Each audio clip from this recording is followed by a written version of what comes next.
Bonjour et bienvenue sur la chaîne de Studio Jiminy. Aujourd'hui, on va parler d'un procédé photographique un peu particulier, mais qui est assez répandu, somme toute, c'est la surimpression. Alors, quand on parle de surimpression, on peut faire une petite recherche rapide. Surimpression, finalement, on va distinguer deux pratiques. La pratique photographique pure et la pratique où finalement on va faire ça de façon logicielle. Alors, le grand principe de la surimpression, c'est de superposer deux prises de vue sur la même partie du film si on revient à l'argentique. L'idée est de bloquer le déroulement du film. Je fais une première photo, je fais une deuxième photo, et globalement, je peux arriver à un truc qui ressemble à ça. Globalement, quand on pense surimpression, c'est ce genre de type d'image qui spontanément va venir en tête. Alors on peut avoir aussi ce genre d'effet. On peut avoir aussi ce genre d'effet complètement.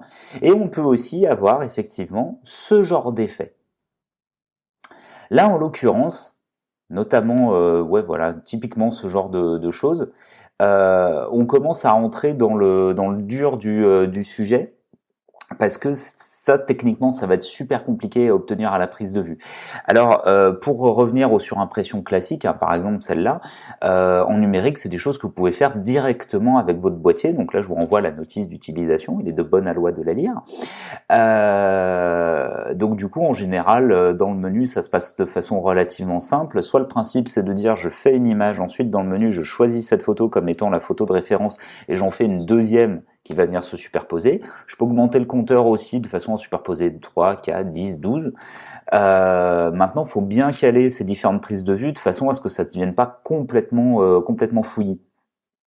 On peut avoir aussi des principes de multiples expositions au flash, notamment où on va avoir ce qu'on appelle un bracketing au flash, mais on s'éloigne un peu du concept. Donc en argentique, c'est je verrouille l'avancée du film et donc je superpose X prises de vue sur la même partie du film. Et en numérique, je vais venir je fais d'abord une première prise de vue, ensuite je choisis l'image de référence et je fais un certain nombre d'autres prises de vue par-dessus. Ou alors on peut aussi avoir le cas de figure où on fait ces photos et derrière, on va demander au boîtier de les mélanger pour faire de la surimpression, de la multiple exposition. Mais ça, c'est généré par un algorithme qui sera propre au boîtier, mais qui est relativement proche de ce qu'on va pouvoir observer dans Photoshop.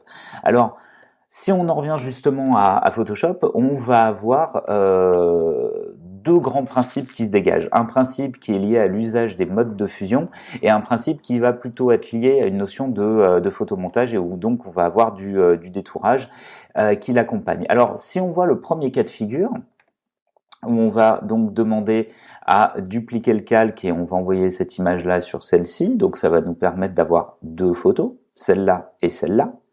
Et donc là, à partir de là, je vais venir choisir au niveau des modes de fusion, voir un peu comment tout ça se mélange.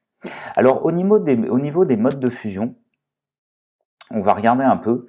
On a trois gros principes qui se dégagent. Parce que des modes de fusion, on en a un certain nombre, mais on va pas se mentir, c'est souvent les mêmes qu'on est amené à réutiliser. Donc on a trois grandes familles, la famille des modes type obscurcir, produit, la famille, donc on va déverrouiller ce calque-là, donc obscurcir, produit et ainsi de suite, éclaircir, superposition, ainsi de suite, incrustation, lumière tamisée et ce qui va avec aussi. Sachant qu'à chaque fois au sein d'une même famille, on aura des résultats qui vont être similaires dans le constat, mais plus ou moins forts dans les faits. Donc on va voir à l'aide, on va créer un nouveau calque et donc on va voir à l'aide d'un dégradé rapidement, même si j'en parle dans d'autres vidéos, on va revoir un petit peu comment fonctionnent les modes de fusion. Donc là l'idée, alors plutôt on va prendre un dégradé linéaire et on va prendre un dégradé qui va donc du noir au blanc. De façon à avoir une gamme de tons qui soit complète, du noir, du gris, du blanc, donc du ton foncé, du ton moyen et du ton clair. À partir de là, quand on choisit un mode de fusion s'utilise toujours sur un calque où il va y avoir un calque inférieur juste en dessous, de façon à ce que le mélange se crée, qu'on puisse observer quelque chose. Si je n'ai rien, que j'ai que le dégradé, le mode de fusion va rien changer, je verrai aucun résultat, aucun changement. Donc là, on va activer le calque 0, donc qui est la photo de la rue.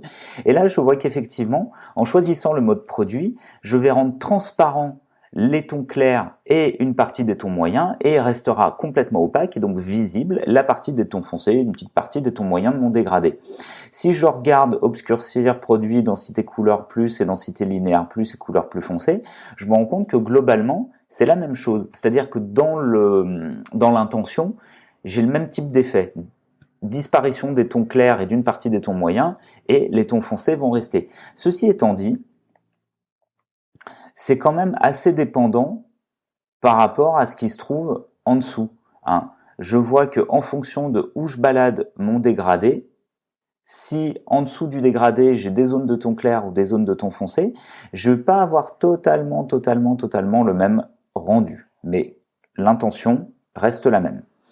Si maintenant je vais venir prendre éclaircir, superposition et tout ce qui va avec, je me rends compte que là c'est l'inverse qui va se produire.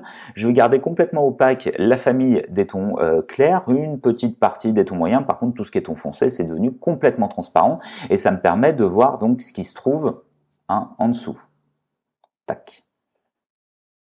Et donc, par transparence, je vois la photo de la rue qui apparaît. Et si je prends incrustation ou lumière tamisée, on va prendre lumière crue pour vraiment bien voir, bien se rendre compte de l'effet. Là, je m'aperçois que reste opaque, ton foncé, ton clair. Par contre, tout ce qui est gris à 50%, donc la gamme de tons moyens, ça devient transparent et ça me permet de voir ce qui se trouve en dessous.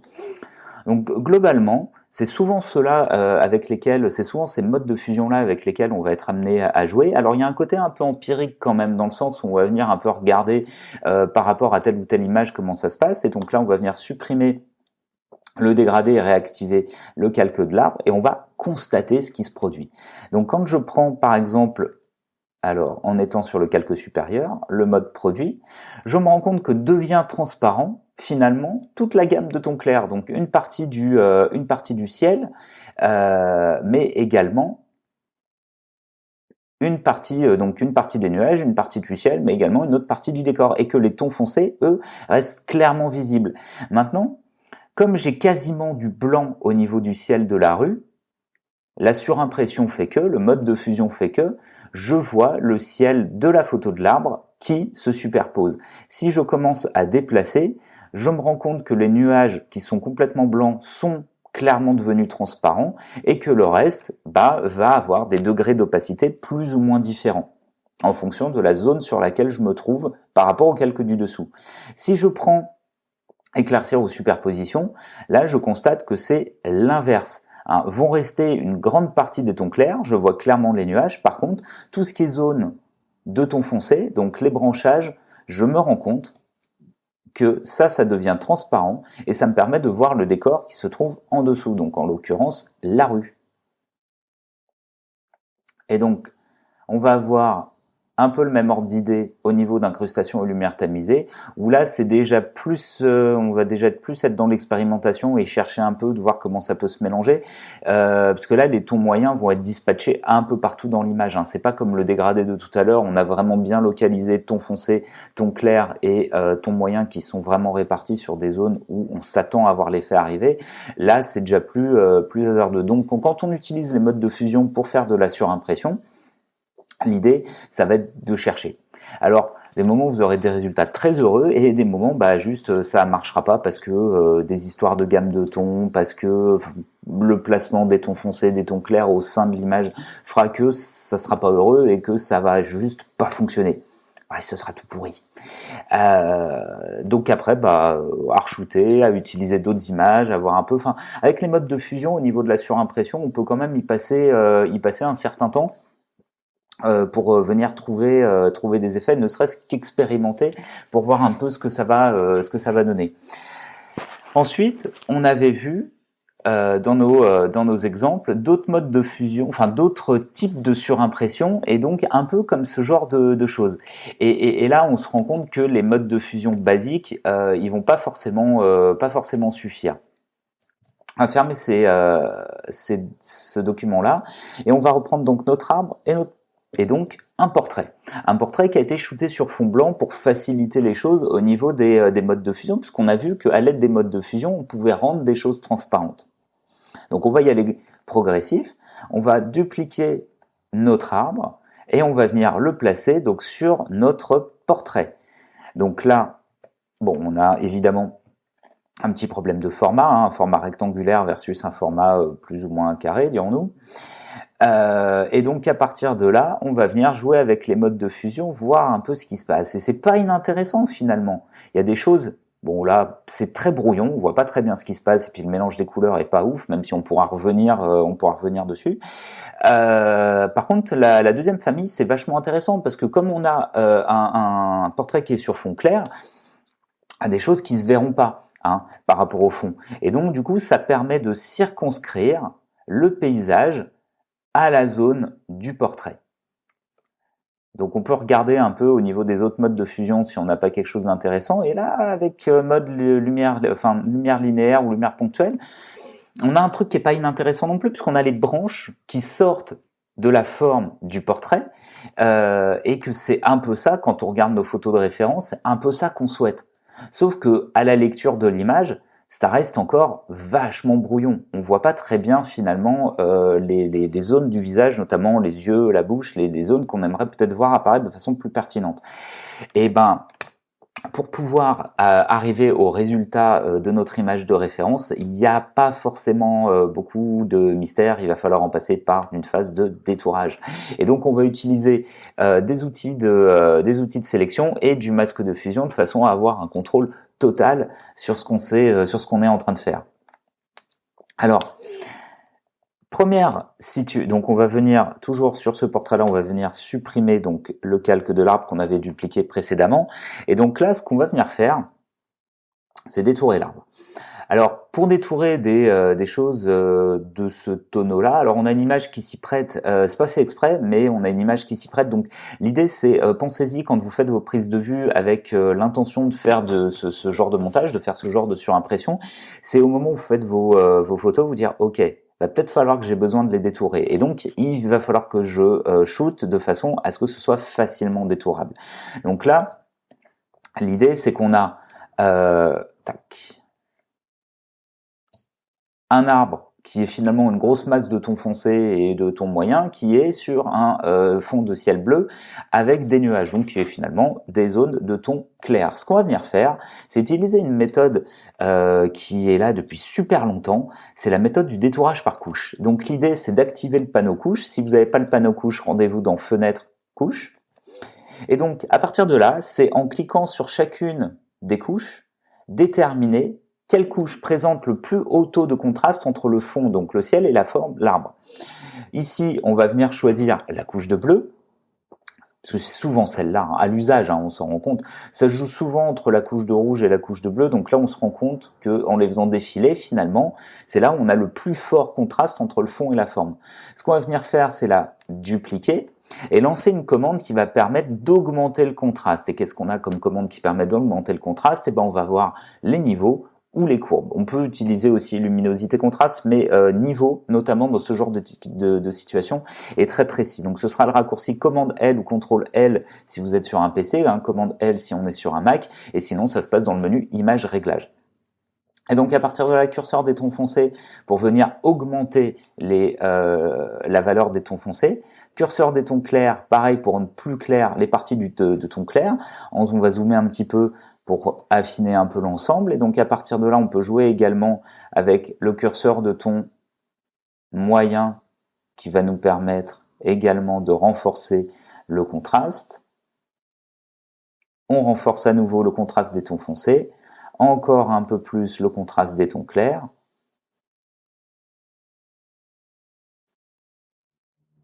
Et là, on commence à avoir des degrés de transparence qui sont très très très intéressants. L'idée finalement à travers ça, c'est d'avoir un arbre qui soit complètement noir, ou presque, et un ciel qui soit complètement blanc.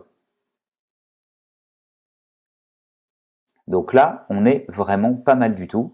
On va valider avec OK. Et donc l'image en tant que telle, elle n'a pas été attaquée. L'image, elle va très bien. C'est la couche, la duplication de la couche de bleu dont on a renforcé le contraste. Et donc à partir de là, on va prendre l'outil baguette magique. On va vérifier dans la barre d'options que l'option pixel contigu était cochée, parce que le but de notre affaire, ça va être de venir sélectionner le blanc absolument partout, y compris dans les toutes petites zones, là, les petits interstices qu'on va trouver partout, et qui vont être quand même chiants à sélectionner hein, si on vient venir cliquer coup par coup.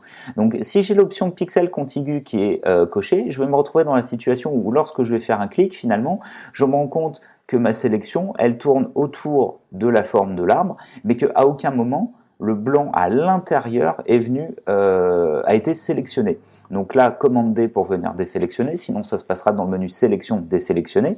Et je vais décocher pixel contigu, de façon à ce que lorsque je vais cliquer, je me rends compte que la sélection a été absolument partout. À partir de là, je vais venir alors réactiver dans les couches la couche RVB de façon à retrouver un affichage standard, et je vais venir mettre un masque de fusion. Or, je me rends compte que le masque de fusion est à l'envers, puisque c'est le fond que j'ai choisi et pas la forme, et que donc dans la convention du masque de fusion, ce qui va se passer, c'est que sera conservé toutes les zones sélectionnées et seront masquées toutes les zones hors de la sélection.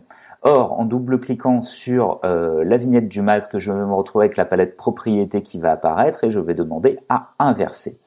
Et donc, à partir de là, j'ai bien mon arbre qui a été sélectionné. Alors, ce que je peux envisager de faire à partir de là, c'est nettoyer un peu l'ensemble. Alors après, à voir si on conserve l'herbe ou pas l'herbe. A priori, on va pas forcément la conserver. Donc, ce qu'on va venir faire, c'est prendre le lasso. Le raccourci, ça va être L. Et on va faire une petite sélection. Tac. Ça aussi, on s'en fout, on va pas prendre. Hop, on ferme la sélection et on va en rajouter en vérifiant qu'on est bien en plus. On va prendre tout ce morceau-là. Alors, on aurait pu le faire au pinceau, hein. Mais là, on va le faire avec un remplissage, ce qui permettra de parler donc du remplissage d'un masque à partir d'une sélection. Ne pas hésiter à zoomer pour bien vérifier qu'on a tout pris. Voilà. Et donc, à partir de là, vu que j'ai déjà un masque de fusion, je vais pouvoir utiliser couleur de premier plan et couleur d'arrière-plan pour remplir telle ou telle zone du masque que j'ai sélectionné. Et donc, vu que c'est le noir qui est en couleur de premier plan, le raccourci, ce sera Alt et effacer. Et donc, ça va remplir, hein, je vois bien ce qui s'est passé ici sur... Hop là, pardon. Retourner sur les calques, et voilà. Je vois bien ici que le sol apparaît parce qu'il apparaît en blanc sur le masque, et donc quand je remplis avec Alt et la touche effacer, je remplis avec le noir qui est la couleur de premier plan, ce qui me permet d'effacer à travers le masque de fusion, en tout cas de masquer la zone. Et donc là, finalement, j'ai bien mon arbre qui a été détouré. On peut zoomer un petit peu pour vérifier que tout va bien, et donc a priori, hein, quand même, on a un détourage qui est quand même propre. Donc, c'est vrai que la méthode du détourage par les couches, elle est très ancienne. Ça fait super longtemps que ça existe et que avec le temps, notamment avec la palette propriété et la commande sélectionner et masquer, a commencé à délaisser ce genre de technique. Fondamentalement, ça va vite de faire des détourages compliqués avec ce genre de méthode. Encore faut-il que la prise de vue soit quand même un minimum préparée pour que ça fonctionne le mieux possible. Donc à partir de là, si on est sûr de son coup et on est sûr de notre coup, on va demander à faire un clic droit sur la vignette du masque et à appliquer le masque de fusion. Donc ensuite, à partir de là, alors là j'ai utilisé la touche F pour changer le mode d'affichage. Sinon, vous pouvez utiliser également ce petit bouton-là qui va vous permettre de passer sur différents modes d'affichage. Et donc on va venir faire un clic droit et on va demander à dupliquer notre calque et on va envoyer notre arbre sur notre portrait. Et donc, je me retrouve ici avec mon arbre détouré. Le détourage, il est quand même assez propre, hein, ça marche quand même vraiment bien. Et donc, à partir de là, vu que le rendu que je veux, c'est un rendu un peu comme ça, il va falloir que j'utilise un principe un peu particulier. Donc, je vais mettre l'arbre, que je vais d'ailleurs renommer son calque, arbre, et là, portrait. Voilà. Je veux que mon portrait prenne la forme de découpe de l'arbre, hein, que ça s'inclue à l'intérieur, un peu comme un emporte-pièce. Et donc pour ça, on a un outil qui est très pratique, ça va être le masque d'écrêtage. Le principe, c'est de dire que le calque du dessus va prendre la forme du calque du dessous et ne pourra pas en sortir. Donc on va aller dans le menu principal calque et on va demander créer un masque d'écrêtage. Alors pour que ça fonctionne au mieux, il faut que votre calque supérieur soit en surbrillance, que ce soit le calque qui soit choisi. Et donc on va aller chercher créer un masque d'écrêtage. Ce faisant, on a l'affichage qui va changer. On s'aperçoit que notre calque s'est légèrement décalé vers la droite, notre calque de portrait avec une petite flèche qui pointe vers le bas et qui nous indique bien qu'il y a eu écrêtage, que le portrait a pris la forme du calque d'arbre. Alors il y a un raccourci clavier qui marche très très bien. Le principe, c'est de se mettre à la frontière entre les deux calques et de maintenir Alt enfoncé. Donc, si je me mets à la frontière entre les deux calques et que je maintiens Alt enfoncé à un moment où il n'y a pas d'écrêtage, je clique. Le calque du dessus prend la forme du calque du dessous, il y a écrêtage. Si je veux rompre l'écrêtage, je me mets à la frontière entre les deux, je maintiens Alt enfoncé, je vois la petite flèche qui est barrée, j'ai juste à cliquer et l'écrêtage s'annule. Je recommence, Alt, l'écrêtage se fait. Maintenant, je vois que j'ai un fond qui est transparent puisque finalement j'ai un arbre qui est détouré et un portrait qui est imbriqué à l'intérieur. Donc du coup, je me retrouve avec de la transparence. Ce qu'on va venir faire, pour éviter ce genre de problème, c'est ici dans la palette calque créer un calque vierge et que ce calque vierge, on va venir l'envoyer en dessous de la pile. Et donc à partir de là, on peut joyeusement se livrer aux raccourcis clavier qui vont nous permettre de remplir avec de la couleur. Et donc là, en l'occurrence, comme le blanc est notre couleur d'arrière-plan, alors on peut intervertir avec la touche X, mais en l'occurrence, comme c'est la couleur d'arrière-plan, on n'utilisera non plus Alt, mais la touche commande, ce sera CTRL sur un PC, commande et retour arrière, ce qui va permettre de remplir le calque 1, qu'on va appeler fond, avec du blanc. Fond. Tac. Maintenant, nous, ce qu'on veut, ce qu'on voudrait, en tout cas, ce qu'on aimerait bien, c'est qu'il y ait des branches qui sortent. Alors, on va regarder un peu au niveau des modes de fusion, si on n'a pas quelque chose d'intéressant. Et là, il se passe effectivement des choses qui peuvent être intéressantes. Maintenant, le problème que j'ai, c'est que, ok, j'ai les branches d'arbres qui sortent, mais le portrait est pas très lisible. Alors, soit j'ai un portrait qui est lisible, mais j'ai pas les branches d'arbres qui sortent et qui donnent un côté très graphique à mon visuel, soit j'ai les branches qui sortent, mais j'ai un portrait qui devient illisible. Ce qu'il faudrait, c'est que j'ai les deux. Et donc, pour avoir les deux, là, c'est pareil, on va venir désactiver et rompre l'écrêtage. Alors, on va d'abord rompre l'écrêtage et ensuite désactiver le calque. On va devoir détourer le portrait. Mais là, c'est pareil, on est sur un fond blanc, on a prévu le coup, parce que nous sommes des gens bien. Et que donc, du coup, avec la baguette magique, on va venir faire un seul clic, masque de fusion. Évidemment, le masque est à l'envers, donc on va l'inverser. J'ai bien, quand je désactive le calque du fond, le portrait qui a été détouré. Et donc, à partir de maintenant, si je relance un écrêtage, j'ai plus le fond qui pose problème et que donc j'ai bien à la fois un portrait qui devient lisible et des branches d'arbres qui sortent. Alors on peut recaler un petit peu tout ce petit monde en utilisant donc la flèche de déplacement de calque et on vient venir placer nos éléments, quitte à agrandir un petit peu en utilisant commande T. Donc on va tirer un peu sur les poignets, on va agrandir un petit peu ça.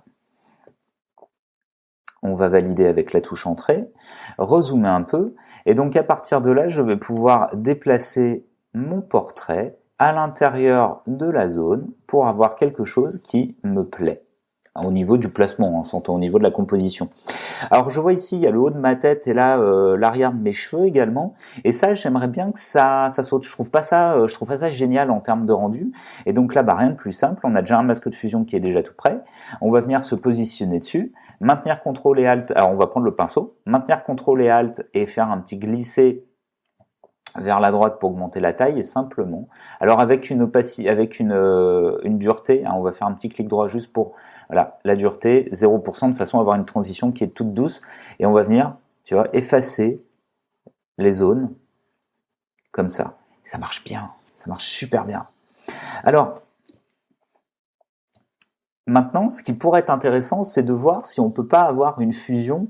Alors à ce stade-là, on pourrait s'arrêter. en vrai. On pourrait s'arrêter à ce stade-là, on verra après quelques corrections de couleurs, mais en soi, ça fonctionne plutôt pas mal. Maintenant, on pourrait aller plus loin et se dire comment je peux faire pour avoir des transitions un peu plus douces, peut-être entre les différentes gammes de tons. Et là, il y a un truc qui marche vraiment bien, c'est les options de fusion. Les options de fusion, ça va se trouver en faisant un double clic sur un calque composé de pixels. On a les styles de calque qui apparaissent et nous, ce qui nous intéresse, c'est vraiment la première partie, options de fusion et notamment les comparaisons sur. À partir de là, on a deux réglettes, une qui indique ce calque et une qui indique calque du dessous. Donc sous-entendu, ce calque, ça parle du portrait et calque du dessous, qui est au singulier, ça parle de l'arbre. Si je prends les curseurs de ton foncé, curseur de ton clair, j'en ai un pour chaque calque. Si je prends le curseur de ton foncé et que je le pousse juste pour constater, je me rends compte que ça rend transparent, encore une fois il n'y a pas de suppression, ça rend transparent les valeurs de ton foncé des pixels qui composent le portrait et ça permet de voir apparaître par transparence ce qui se trouve en dessous. Et plus je monte, et donc là je suis en train de dire à Photoshop finalement les pixels compris entre les niveaux 0 et niveau 136 doivent devenir transparents et donc je vais voir apparaître ce qui se trouve en dessous. Et si je pousse, j'augmente fatalement la quantité de pixels qui deviennent transparents et au bout d'un moment je vois plus rien. C'est la même chose au niveau des tons clairs, je pousse. Donc là on voit les valeurs de tons clairs au niveau des reflets dans les lunettes et tout ça. Je vais pousser, je les rends transparents, et donc plus je pousse, plus je vais attaquer des gammes de tons. Là, je suis en train de dire à Photoshop, du niveau 132 au niveau 255, il n'y a plus rien, tout devient transparent. Donc, je peux faire la même chose également avec le calque du dessous, et là, c'est un peu contre-intuitif. On va évoquer ce qui est en train de se passer, parce que finalement, quand je prends les tons foncés, on a vu qu'un au-dessus, ça rendait transparent les zones de tons foncés du calque du portrait, ce qui permettait de voir ce qui se trouvait en dessous. Or là, finalement, je rends transparent des zones du portrait, mais qui correspondent à des zones de tons foncés du calque sous-jacent. Donc, je vais venir rendre transparentes les parties du portrait qui correspondent aux zones de tons foncés qui se superposent par rapport au calque du dessous. Donc on voit effectivement apparaître les branches de l'arbre. Et là, ça va être le même ordre d'idée. Je pousse, je rends transparente des zones du portrait, mais qui correspondent aux valeurs les plus claires du calque du dessous par rapport à leur niveau de superposition. Comment ça se passe géographiquement. Donc là, effectivement, quand je pousse mon curseur de ton clair ici, je vois que c'est des bouts de cheveux en fait qui deviennent transparentes du portrait, mais qui correspondent ces zones de cheveux qui sont des tons foncés, mais se superposent à des zones de ton clair de mon calque arbre, ou en tout cas assimilées à des zones de ton clair, ce qui explique l'apparition de ces zones-là. Donc c'est un peu contre-intuitif, mais au bout d'un moment on finit par prendre le pli. Alors, ce qui est intéressant, c'est de constater que pour les curseurs de ton foncé, on a une petite barre verticale blanche et que pour les curseurs de ton clair, on a une petite barre verticale noire. L'idée, c'est que si on maintient Alt en foncé, on va pouvoir casser les curseurs. Le principe est le suivant, c'est que tout à l'heure, quand j'ai joué avec ces curseurs-là, je m'aperçois que j'ai quelque chose de très brutal dans la rupture. Alors que si je maintiens Alt et que je casse le curseur, j'ai quelque chose qui est beaucoup plus doux, beaucoup plus progressif. Donc à partir de là, on va être un peu empirique et voir si, en jouant avec ces curseurs, on n'a pas quelque chose d'intéressant qui apparaît. C'est pas mal ça, mais ça rend la lecture un peu brouillonne. On ne comprend pas très bien ce qui est en train de se passer. Donc on va cliquer sur Annuler et on va voir si en se mettant sur le calque de l'arbre, on n'a pas un truc plus intéressant qui peut venir. On va double-cliquer, on lance les styles de calque, option de fusion, et là pareil, on va venir utiliser les tons clairs, et là c'est pas inintéressant du tout ce qui est en train de se passer. Pour bien comprendre ce qui est en train de se passer, on va désactiver le portrait, désactiver le fond et regarder uniquement ce qui se passe au niveau de l'arbre. On va double-cliquer dessus, on active donc nos styles de calque et on va utiliser donc ce calque. En maintenant Alt enfoncé toujours. Et là, je rends transparent le feuillage de l'arbre en priorité. Vont finir par être attaquées les zones les plus foncées, donc des branches, mais pour l'instant, je rends transparent les zones de l'arbre. Comme le portrait, suivez bien le truc, hein, c'est pas hyper simple du premier coup. À limite, vous pourrez vous repasser ce morceau-là de la vidéo plusieurs fois pour être sûr d'avoir bien pigé le concept. Ce qui est en train de se passer, c'est que je rends transparent certaines zones de l'arbre. Or, le portrait est écrété par rapport au calque de l'arbre. Donc, ces mouvements de transparence vont s'appliquer également au portrait. Si on annule, qu'on réactive le portrait, qu'on double-clique pour activer les styles de calque, qu'on maintient Alt enfoncé et qu'on joue avec ce curseur-là, on se rend compte qu'en fait, l'opacité, le changement d'opacité lié au traitement de ce curseur va être visible sur les zones les plus claires du portrait. C'est là que ça devient intéressant. Je vois la grille de transparence de Photoshop.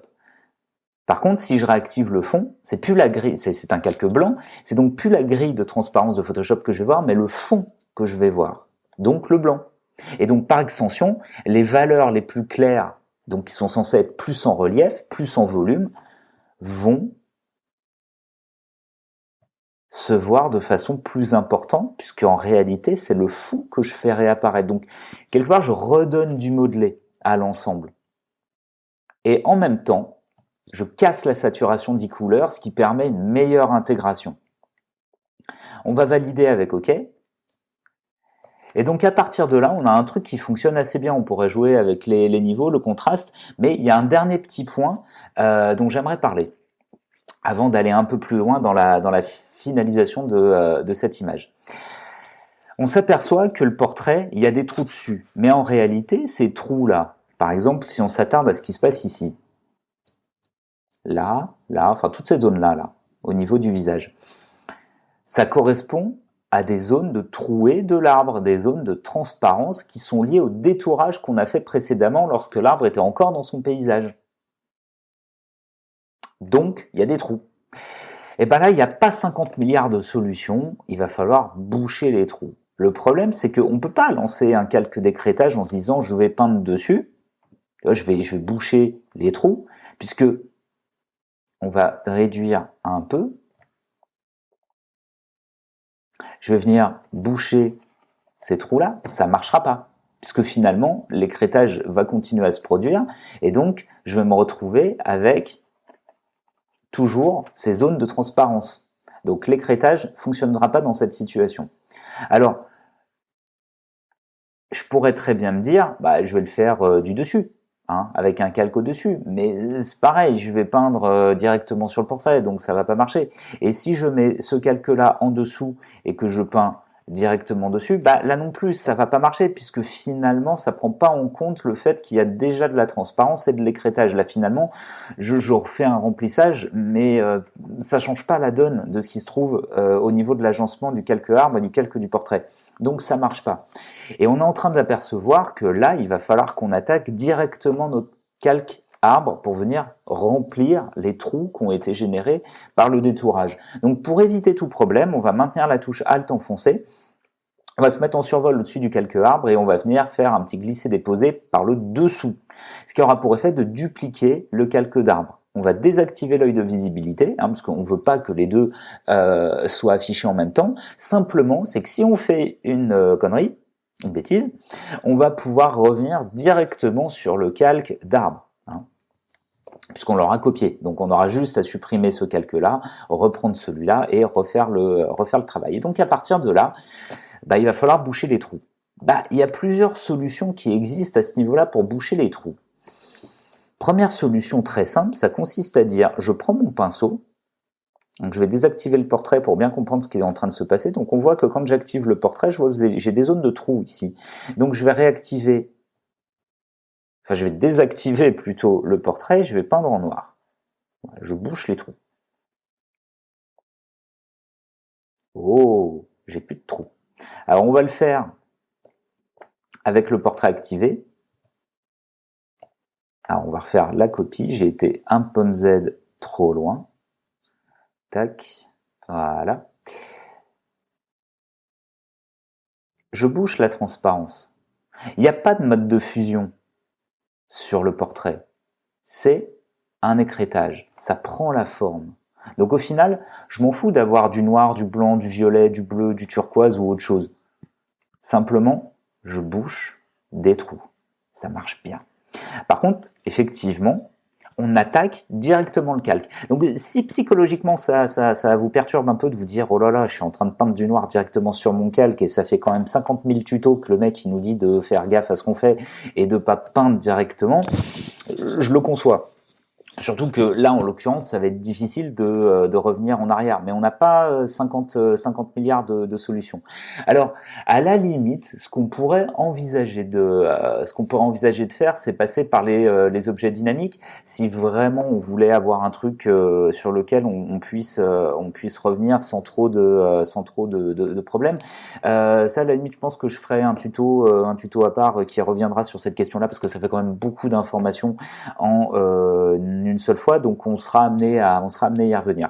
Mais bon, si psychologiquement ça vous perturbe de peindre du noir, l'idée c'est à la limite de prendre le tampon et puis de venir échantillonner des endroits où vous avez un feuillage qui est complètement plein. Donc là j'ai Photoshop qui rame un petit peu, toutes mes confuses, et donc on va venir pouvoir échantillonner différentes zones de façon à peindre les trous. Donc si par exemple je rééchantillonne ici, pouf pouf pouf, je peins et je vois que ça masque effectivement mes trous. Alors, c'est pas les miens, c'est de la photo. Donc là en l'occurrence, je vous avoue que je vais pas forcément faire dans la dentelle, comme vous pouvez le constater, je vais peindre directement en noir les zones qui m'intéressent pas, où je trouve que c'est pas terrible d'avoir des trous qui apparaissent, qui sont liés donc au détourage de l'arbre qu'on a fait précédemment. Tac, tac, tac, tac. C'est notamment au niveau du regard que ça va hop là, tu vois, j'étais un peu vite. Alors pas hésiter à prendre son temps, et puis bon, vous avez l'historique à côté évidemment, et puis n'hésitez pas à revenir en arrière, commande Z, tout ça, CTRL Z.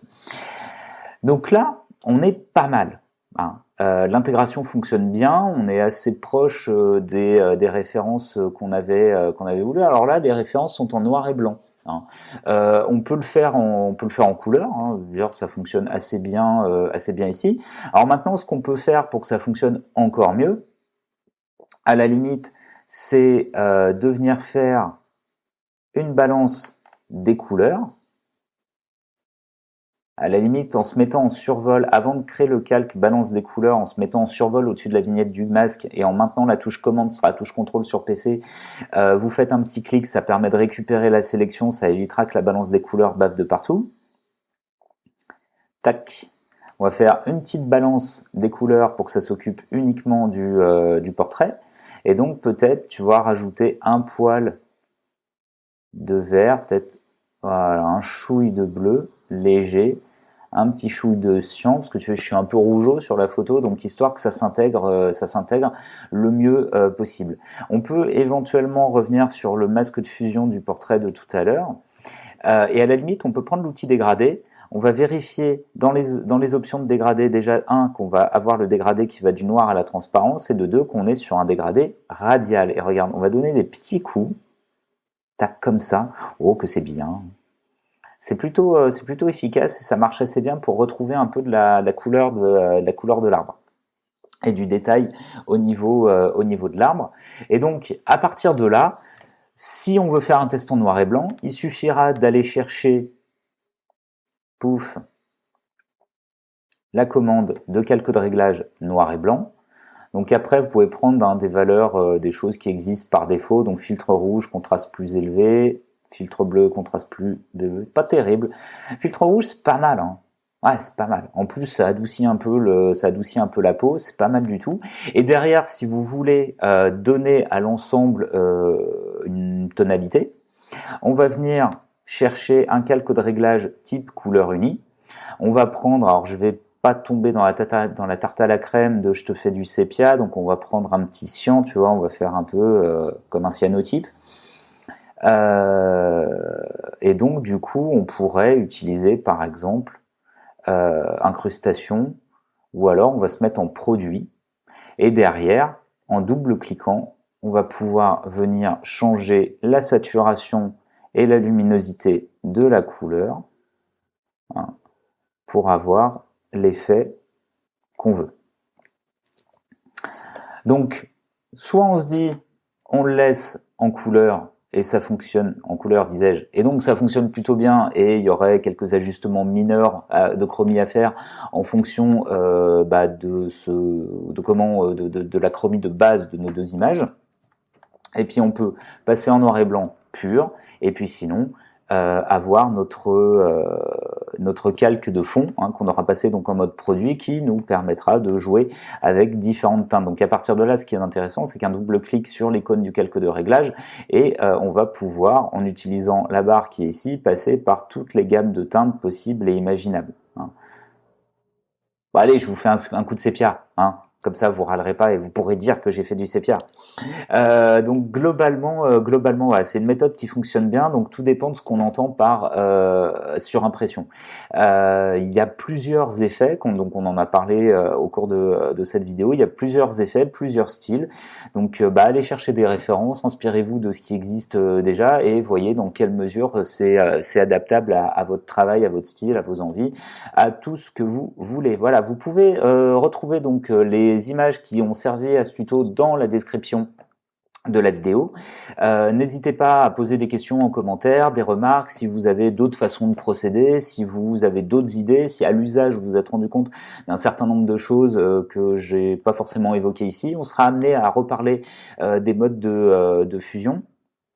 N'hésitez vraiment pas à utiliser les options de fusion, donc avec les deux réglettes de comparaison. Vous pouvez jouer avec les petits curseurs, les désolidariser. Voilà, pour ma part, je vous retrouve sur la chaîne YouTube de Studio Gemini, donc dans les commentaires. N'hésitez pas à mettre un petit pouce aussi, hein, ça aide au référencement, mais ça, toutes les vidéos que vous regardez, tout le monde vous le dit, hein, donc le référencement, c'est quand même important. C'est ça qui nous permet de tenir.